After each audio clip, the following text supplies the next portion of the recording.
80 वर्षको बुवा किन आज बसपाकमा चिया बेच्दै हुनुहुन्छ? वृद्ध आश्रममा किन एउटा पनि बेड खाली छैन? जीवनभर काम गरेर किन मान्छेसँग बुढेसकालको लागि ब्याङ्क ब्यालेन्स छैन? किन 90% बुढाबुढीको जीवन आफ्नो छोराछोरी या वृद्ध आश्रममा डिपेन्ड छ?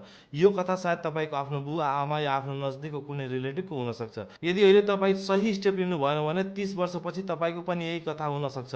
किन यस्तो हुन्छ कहिले सोच्नु भएको छ? हाम्रो समाजमा रिटायरमेन्ट प्लानिङ भन्ने कन्सेप्टै छैन। Investment planning, retirement planning, financing नलेजको साटो, हातको मैला सुनको थैला के गर्नु धनले, एउटा जीवन छ हेरेर मर्नुभन्दा छेरेर मर्नु बेस भनी जस्ता खर्चालु कन्सेप्ट पपुलर छन् जसले हाम्रो स्पेन्डिङ ह्याबिट सेभ गर्छ। यो कहिले पनि कसैले भन्दैन कि काम गर्नु बेलासम्म मात्र पैसा आउँछ। आज तपाईँको उमेर छ, जाँगर छ, टाइम छ, अप्सनहरू छन्।